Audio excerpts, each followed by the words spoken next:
Have you ever wondered how to make sense out of your messy life or how to live in peace in the middle of a stressful world? My name is Jamie Norton, and I want to welcome you to the Making Peace and Beyond podcast.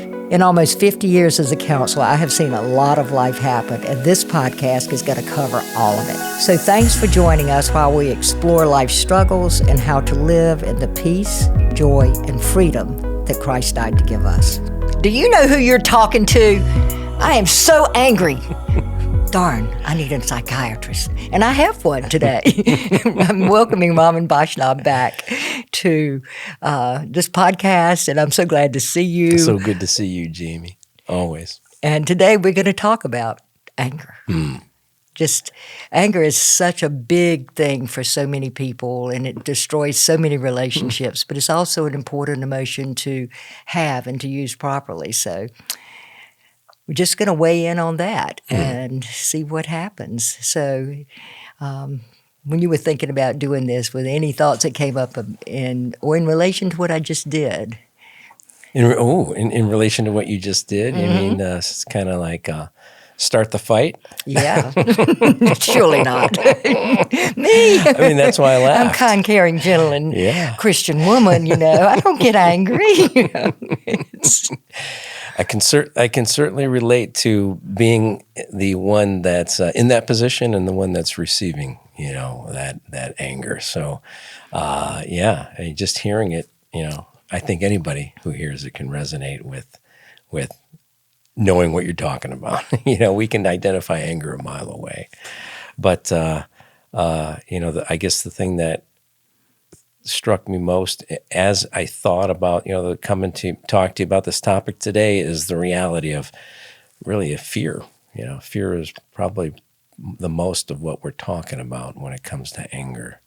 Anger has a whole spectrum, but the problematic anger, let's say you got, mild annoyance on the one end, but then blind rage, blackout, dissociative rage on the other end, at some point there's a problem, right? Mild annoyance, we don't need therapy for those things, but, when it crosses over into that place where we regret, where we hurt others, where we have all kinds of guilt, shame, and remorse as a result of it, that's where fear is the problem, when the anger is that level.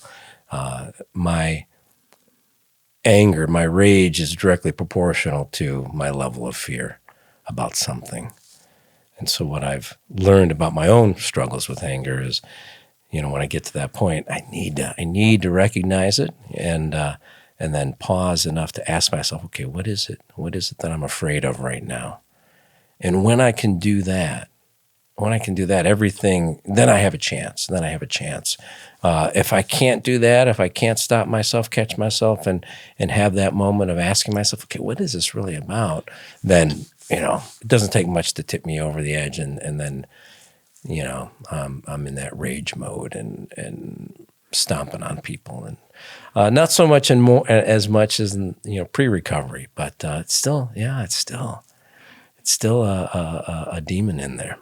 I know for me, the anger tends to come when I feel unrecognized or like I'm being abandoned or I'm being seen as insignificant or discounted. The fear of being unseen or unimportant or is that what you see mostly? Yeah, I see a fear of rejection, a fear of failure, a fear of being seen as a failure and therefore rejected because I'm a failure. I think of a time, one of the things that comes to mind when I think of anger and the fear part of it is fear of losing my child. When my child disappeared two children disappeared at a football game, a high school football game, super crowded because it was family night and they had all kinds of activities around the football field, and they were just going to the concession stand together and coming back, and they didn't come back. And so I go looking for them. I can't find them. Trying to find them with my iPhone, and it's leading me to this abandoned section of the stadium, and I'm like, oh my gosh, the wheels are spinning, and I'm sure that they've been kidnapped and somebody threw their phone in a garbage can underneath this bleacher, and then when I find them, the fear is gone, but then rage, what the heck did you do? Where have you been? Yes. Oh. I'm so glad to see you. I'm going to hurt you. Exactly. Oh. Which I think in the anger, a lot of times that's the paradox of it, is that it is because we're afraid of losing someone that we love, that we treat them with such anger and such rage because of that fear. And to really recognize that, I think, is so completely important. Is certainly an issue in most of the things or feelings of having been betrayed or made a fool of. I mean, I see a lot of that as an anger thing, and just the fear of trusting again. Yes. And the anger keeps me from having to trust again. As long as I hold on to that negative thing, then I don't have to really forgive you. And there was a pastor once, and I will say this because it needed to be a pastor, and he said, he took out all the passages on forgive, and he said, read several forgiveness passages out of Scripture. That he said to his congregation, the new F word in this church is forgive, and so turn to your neighbor and say F you. And I thought, that one word changes a life. It changes a response. It changes so much. Because, for me, anger helped me survive. I mean, I talk about the language of survival. And that whole issue of controlling your environment because there's chaos around you. Yes. And having some semblance of feeling of being okay, or knowing what to do, or being somehow in charge of what was happening to you. And then when that would get hit at, I would, it's control, fight, run, or freeze. And so we just look at how that is also fear in operation. And the choice is I can either get really, really angry and try to regain control, which I think a lot of anger is about I'm going to make you do what I want you to do. I will, control this environment, or I'm leaving. Yes. And mine was leaving, but I would leave with angry energy. I mean, and that anger helped me to survive. I mean, but it became very self-destructive because my default was, I'll show you, I'll hurt me, and I'd show you by getting drunk. I'll show you by picking up somebody. Sure. I'll show you by leaving you, that.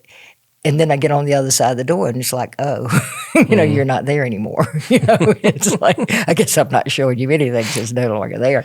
But I find myself, even now, as old as I am, having that default. If something happens that hits a button in me, my first thought is, I'm out of here. But it's an angry statement. It's not oh, gee, I'm just leaving. No, it's not that. It's like, I don't want to be here anymore. And I know that's a really young decision I made. I don't know. Yeah, it's a defensive shield, to protect me against those softer, more gentle or more delicate emotions, those things that would be completely vulnerable and that I don't want others to have access to or see me in. So if I push you back with my shield of anger, then you're not going to get close to the real stuff that's underneath it. The sad thing is, I think that unwillingness to be close becomes a habit. And so when love gets too close, I'm talking about sometimes you got a really messy, dark room and the light shines in it, you push it, you just turn it out because it's hard to clean it up. But that fear of being hurt, the fear of being vulnerable is so powerful that when love approaches, the tendency is to treat it with contempt. I'm going to be sarcastic. I'm going to cheat on you. I'm going to go get drunk. I'm going to leave you. I'm going to, I can't receive love because to receive love, I have to be vulnerable. Yeah. I need something to give me some safe distance again. What is that going to be? It gets too close for comfort. And then, that vulnerability is what I feel. That vulnerability is what I fear. And, from, like you said, the chaotic childhood, who do you trust? If I couldn't trust my dad, I couldn't trust my mom. At some point, I can only trust me. I can only do it on my own. And then we decide to do it that way, and then we get into our addiction, and we realize we can't even trust ourselves. Now, what the hell do we do? And so we have to relearn, from scratch how to trust, how to build relationship, how to accept the ups and downs that are going to come with any meaningful relationship. The push and pull that's going to come with any meaningful relationship, and it's so hard, and it really has kept my closest relationships still all not that close because of the fear. Because of the fear. Not necessarily because of the anger, but I've done a lot of damage, with the anger, hurt people in ways just with my words, that break hearts and can't take back, But yeah, that too close for comfort is very uneasy. But and it's the opposite. I need to think about it in the opposite way because it's a beautiful place to get. Yeah. And if I could and I'm still not there, I think I've gotten closer to leaning into it, but I still, even thinking about it, it's this emotional nakedness. And in Scripture, in the garden, it says Adam and his wife were both naked, and neither felt any shame. And shame comes into this whole thing really big. But the word naked in the Bible simply means vulnerable or unable to defend yourself. And so I think that is something that is anxiety provoking when you've been hurt a lot. Especially if people have been physically abused or sexually abused or betrayed in a lot of different ways, then the whole idea of being unable to defend yourself, being vulnerable, and really allowing yourself to be safe in the closeness with another person is so terrifying. And the anxiety that comes when somebody gets too close into your space is really like, oh, gee, I don't think so. I'll just do something to make sure you go back a little bit. And you don't want to because we long for love. Yes, we need it. Yeah. I was looking at something the other day, and we're talking about we have the basic desire to be attached. We have to be attached. We'll die if we're not attached from birth. I mean, it's like we can't go ourselves from day one. We are flock herd animals. We have to be close. As over and against the other desire is to be authentic, to be able to be ourselves, to use our gifts, to be, and those two things start fighting with each other, because if you grow up in chaos, you give up the authenticity in order to be in a relationship and be attached. And so the thought of being in a relationship becomes the thought of losing yourself, People pleasing. How do I keep the peace? That doesn't exist. Yeah, exactly. Oh, goodness. Too true. So I don't know, but anger in its raw form. I mean, I'm sure you do. I mean, because you work a lot in the prison setting, and there's enough anger to go around in that place, for sure. Certainly. Yeah, even just on my way out the door today, I got a blast of somebody's anger. Yeah, and it can be to the point where the person is ready to kill themselves and anybody else that's around. It's that out of control. It's that blind. And I think I was going to say I think all of us can relate, but I know that I can relate to the intensity and the power and the blindness that comes when I'm in that state. There's this, when I get to that tipping point, I don't know where that is, where I can recognize annoyance. It doesn't take much to get me annoyed, but when I get to that point where it's this rage, where it's this out of control rage, where I'm ready to hit something or hit somebody, and I'm so incredibly certain of how right I am. There's never a wrong rage. Oh my goodness! Yeah, and it's the until opposite. afterwards. Yes. Over. I can't believe how wrong I was. Yeah. Yeah, and it's never directed at people that we're not connected to. I mean, I think that kind of rage is most of the time at the person we profess to love the most. We do these most unlovable things and expect a loving response. I mean, it doesn't make any sense, but you don't mean to. Yes. Mine is cold. My rage doesn't come out; it goes cold. I mean, I lose the ability to talk, which is unusual for me. I mean, it's like I don't usually lose the ability to talk, but that whole. I mean, I've been known to be halfway out of a room and not even realize I was leaving. Because my whole thing is I got to get out of here, and it took me years. I watched my sister. My sister would fight back, and when my mother was drinking, she would fight back, and that never fared well for her. I mean, she would get abused, and I remember one night in particular that it was pretty bad, and I remember I was in 7th grade, and I remember thinking, that was stupid. She should have just shut her mouth. And I thought, I'm not going to do it that way. And I would just stand there, and I would detach from it. And that became a way of dealing with a lot of things. I would just detach. And it was... it took me a long time not only to get my anger back, but to recognize that spectrum of anger where it does not deserve murderous rage for somebody to be late for dinner. Yes. It does not even deserve murderous rage if somebody doesn't like you or they're leaving you as an adult. This is not fatal. If it's not fatal, it doesn't deserve that because that level of rage is about survival. So when you left, what were you trying to escape? The chaos of the drinking, the abuse, just the stress of the chaos around there. It was just a lot of I think I just was in a lot of ways trying to escape myself because I'd become so self-destructive. And that was what I would do. I would go do self-destructive things. So that energy still came out. Yeah, it just came out at me instead of somebody else. And I find that, as I say sometimes in Making Peace and Beyond, is if you never get angry, you're probably fixing the toast, but you're burning it.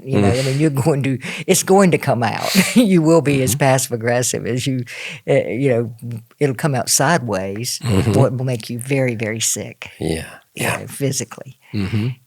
So much physical illness comes from repressed anger and stuffed rage.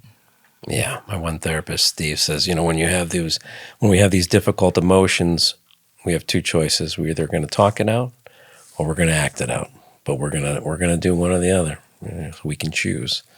And when I act it out, it's going to come out in confusing and unpredictable ways, sideways, like you said. Yeah, and usually we're probably at the wrong target.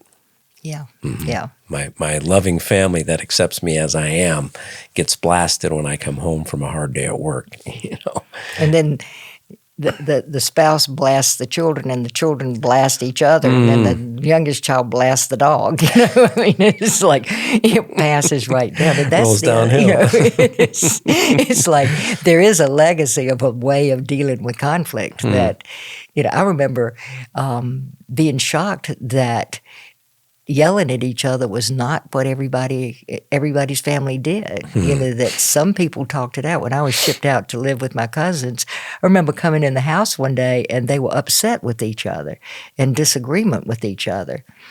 And in my house, you just either you yelled about it or you avoided it. You didn't talk about it. And so I came in the house and they were upset with each other. My cousins were talking to each other about something they disagreed about. And it was such a new thing for me that I sat on the steps and listened. I mean, because I was like, they are mad at each other, but they are talking about it. and this was really neat, you know. And there wasn't that avoidance. There was a level of safety and trust with each other that they could talk about difficult issues without getting angry, without putting each other down and being sarcastic and being nasty to each other and storming off to bed. I mean, yeah, seeing that was so foreign. I thought it was fake. I thought it's not real.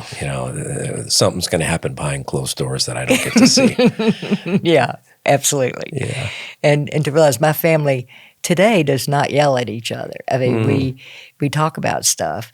And it's not that there isn't a time of anger. There's been some times when I've had to pull back to think about what I am feeling and process it and learn to deal with it in a way that I can then go back and talk about it. But I think that's the thing is, if you get angry or if you can't discuss it rationally or honoring and respecting the other person, then to back away. But then it's up to you to come back and say, hey, I think I can talk now, or forgive me for not being able to talk. Too often I am afraid of that. Yeah. I know that I need to leave. Recognize I need to get out of here because otherwise I'm going to do something stupid that I regret, and I can't. I'm too angry to tolerate continuing in this moment. So I'm good at recognizing that. But then when it comes to coming back, too often, I'm like, we're okay. We're okay. We won't bring that up again. That's too tense. Let sleeping dogs lie. But I know that's not the right answer, and because it's going to fester. It's going to fester and it's going to come up again, and it's going to come out sideways. Just about the dishes, who loaded the dishwasher this way? Damn it! That's right. And I'm going to now, let it fester and build my self-justification system about how right I am to be upset about it and to have this resentment. And the whole word resentment just means re-sentiment, to re-feel, to rub salt in my own wounds over and over again. And so I'm re-feeling, something that's already over to justify feeling the way I feel about it. Or I'll have an entire argument about something that never even happened. Oh, yeah. In my own head. I used to think I was really angry and afraid of angry people.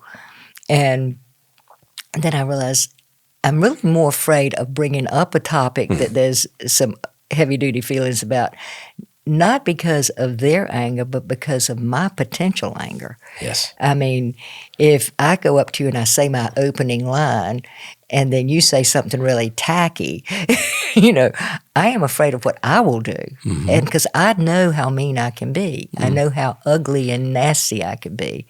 And I'm really good at slicing people, and I don't like that in me. I don't want that part of me to come out. So, but it's definitely there. But I think, anger as it is supposed to be used is like gas in the car. It was a protection thing. I mean, it's the energy to protect yourself. It's the energy when you feel threatened to protect yourself. So there is a place for it. Yes. But it's learning how and when to regulate it, to use it. I don't know. Yeah, exactly. How and when to regulate it, to use it. And I don't know. I don't know the answer, because it's a big blurry line between, my justified rage, I can't even say rage, or my justified anger versus where I go into insane rage, and I can't even see it when it's happening, that pivot point, I don't recognize it until I'm already sliding down the slippery slope. I recognize that. But by that time, something's already exploded internally. That self-righteousness starts to come up. I've already I'm reached. showing you. Something's already gone off. The adrenaline is already flowing, and fight or flight mode is already kicked off. And I need time. I don't know how to think my way out of it. I know that taking time to talk about it with like a sponsor or somebody in recovery or just a close friend that I can talk to and trust with it and unload on can buy me some time and maybe process things a little bit. But it's like, once that physiologic experience has that cascade has been triggered, I have to wait till it's done. I really have to wait till it's done. Can I recover from it quicker than I used to? I think so. And it's been through prayer. It's been through pause. It's been through, let me go for a walk, burn off some of this physical energy.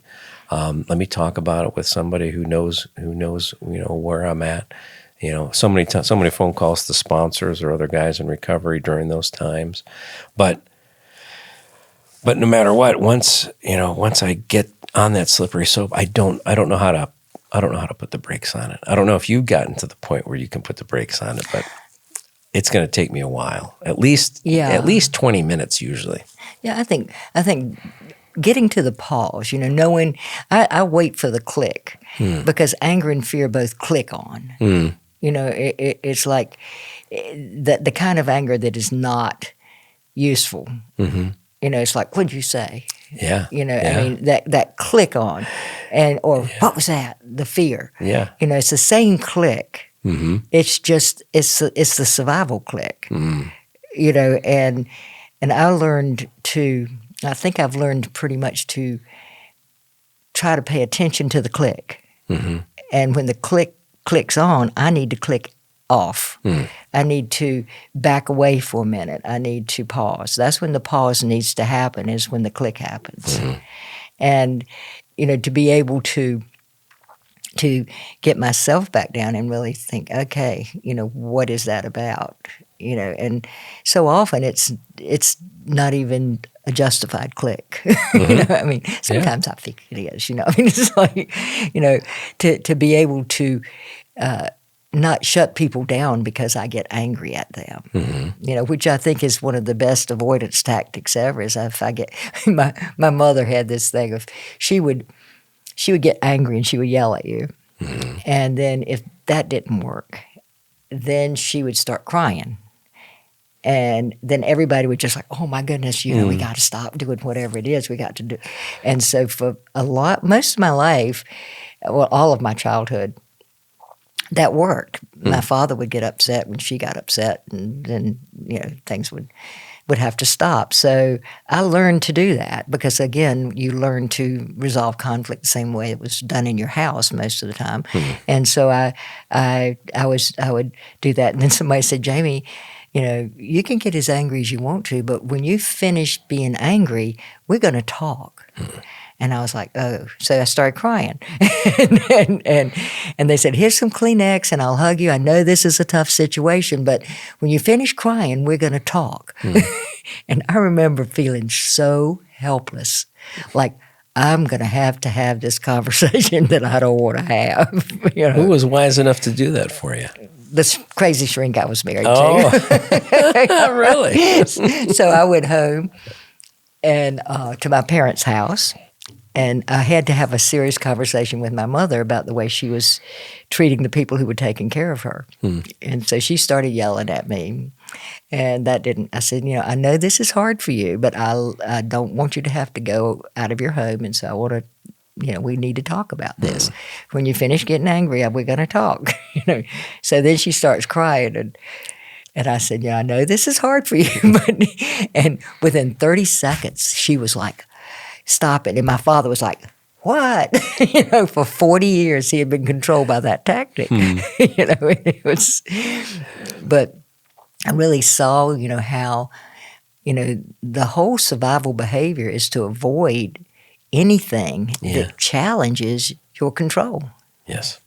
I mean, that's what it's about. It's like I'm gonna do whatever it takes to not hear what I don't want to hear, and not talk about what I don't want to talk about, or not be challenged on what it is that I'm doing or not doing. Mm-hmm.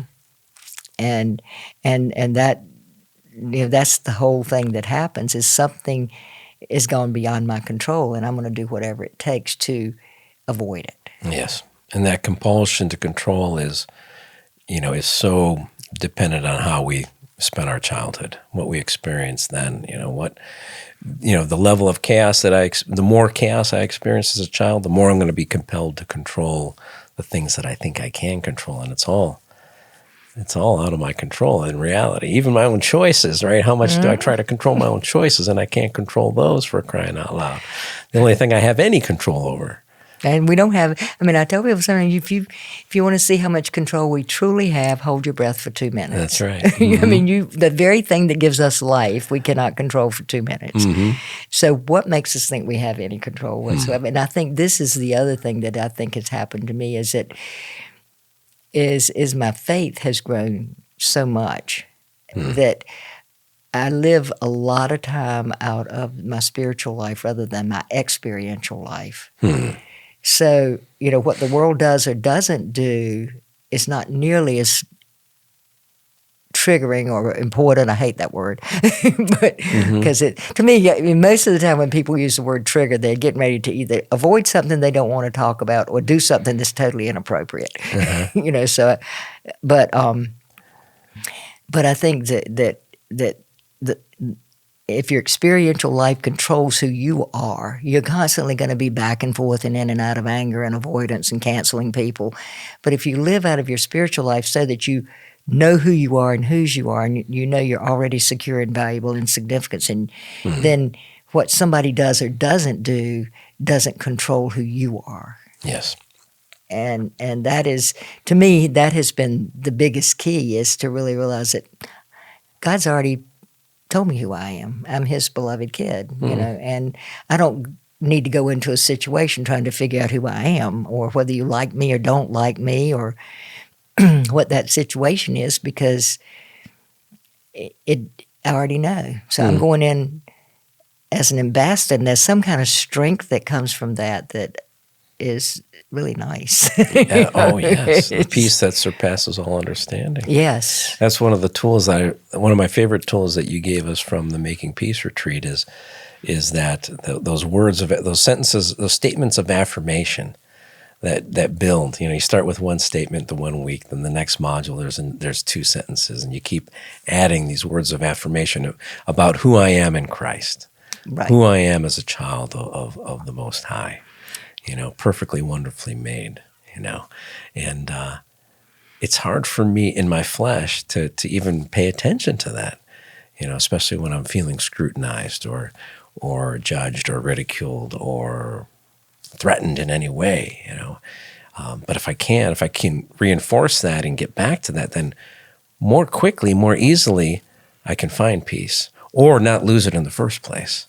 Right. Not lose that serenity. Yeah, it requires staying in the present, because that's where God loves us, is in the present. He doesn't love us tomorrow or yesterday. He loves us today because that's where we exist. We don't. He exists in all those other places, but we don't. No, we so don't. He can't leave us. He can't love us where we don't exist, and he can't use us where we don't exist. So there's a really good book that I really like. It's called Unoffendable by Brant Hansen, and I have it. It is such a good book in terms of learning to pay attention to who you are and whose you are, and not being so reactive. I mean, we talk about, when you react what the other person just did. So if you yell at me, my first thought, because my little, genes, are to act as you did, which gives you total control over who I am. Yeah, fight fire with fire. And become fire. You become what you hate. Somebody told me that, and I hated it that they told me that. You become what you hate. And so, I have found that to be pretty true. If I hate prejudice, I become prejudiced against those who are prejudiced. If I hate, it's going to have some place to land that is just exactly where I don't want to be. I hate angry people. I become angry at angry people. It's like... Oh, my goodness. Yeah. It's like terrible. There's no hope there. So I think that's why we're not supposed to hate things. We're supposed to forgive things and just introduce a different way. I remember somebody saying one time, if you don't want something or don't like something, don't give your energy to it. Build something different.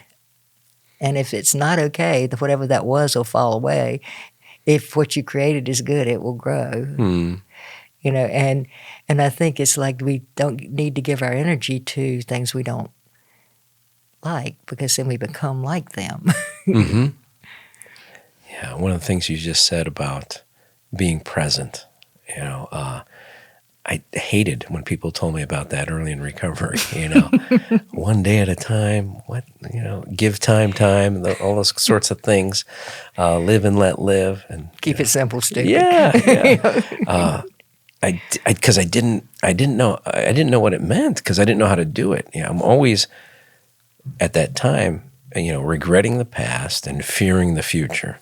Mm-hmm. And that was just destroying my ability to be healthy in the present. So now, what's going on right now? What's the next right thing for right now? That's the prayer that's always answered. Lord, what's your answer for me for right now? Yeah. Not tomorrow. That will be done right now. not fix what happened yesterday. Get me out of that trick box that I screwed up yesterday. But what's the next right answer for right now? Always, He doesn't promise to remove the storms. Right, the storms are going to come. I'm going to be challenged.